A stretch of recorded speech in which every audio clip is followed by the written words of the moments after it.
दोस्तों, सोचिए एक ऐसी दुनिया जिसमें हम एनर्जी इस्तेमाल करें अपने घर को रोशन करने के लिए बिजली की सूरत में, और अपनी गाड़ी को चलाने के लिए फ्यूल की सूरत में, और इसी तरह की हजारों मिसालें। और ये रिसोर्सेज कभी खत्म ही ना हो, और इस दुनिया में ऐसी गाड़ियां हों जो हमारे दरख्तों को नुकसान ही न पहुंचाएं। क्या ये एक ख्वाबों की दुनिया है जो कहीं एग्जिस्ट ही नहीं करती? नहीं, ऐसा हकीकत में मुमकिन है। जी हाँ, रिन्यूएबल एनर्जी के जरिए ऐसा हकीकत में मुमकिन है।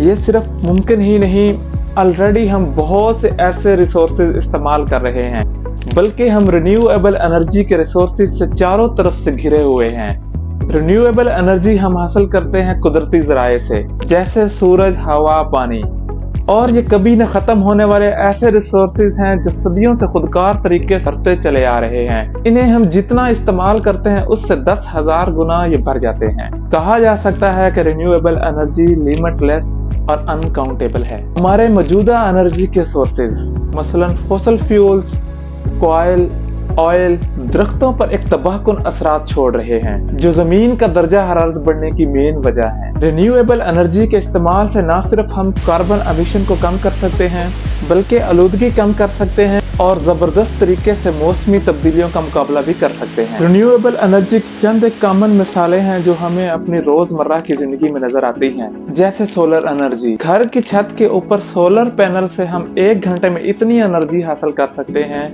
जितनी पूरी दुनिया 1 साल में इस्तेमाल करती है। सोलर पैनल सूरज की रोशनी को बिजली में तब्दील करके हमारे घरों और शहरों को रोशन करते हैं। और रिन्यूएबल एनर्जी की दूसरी कॉमन मिसाल हाइड्रो पावर है। बहते दरियाओं और डैम के पानी की मदद से हाइड्रो एनर्जी को बड़ी आसानी से मैकेनिकल या इलेक्ट्रिकल एनर्जी में तब्दील करके काम में लाया जा सकता है। और एक इसकी कॉमन मिसाल विंड एनर्जी है। जी हाँ, बीच समंदर या साहिल पर चलने वाली तेज हवाओं की एनर्जी को विंड टर्बाइन की मदद से इलेक्ट्रिसिटी में तब्दील किया जाता है। रिन्यूएबल एनर्जी की एक और कॉमन मिसाल जियोथर्मल एनर्जी है। जियोथर्मल एनर्जी में जमीन के अंदर मौजूद हीट को इस्तेमाल किया जाता है। जमीन के अंदर मौजूद हीट को ड्रिल करके वेल के जरिए बाहर निकाला जाता है और जिसे मुख्तलिफ मकासद के लिए इस्तेमाल किया जा सकता है, जैसा कि स्टीम और हीट प्रोड्यूस की जा सकती है। रिन्यूएबल एनर्जी प्रोडक्शन की एक और बड़ी मिसाल बायोमास है। इस तरीके को विलेज एरिया में कॉमनली यूज किया जाता है। फसलें, लकड़ी और ऑर्गेनिक वेस्ट को एनर्जी में तब्दील किया जाता है, जिसकी एक बड़ी मिसाल बायोगैस है, जो जानवरों के गोबर से हासिल की जाती है और फिर बाद में इस वेस्ट को फर्टिलाइजर के तौर पे फसलों में इस्तेमाल किया जाता है। सवाल ये है कि क्या ऐसा मुमकिन है कि रिन्यूएबल एनर्जी हमारी 100% रोजमर्रा की जरूरियात को पूरा कर सके?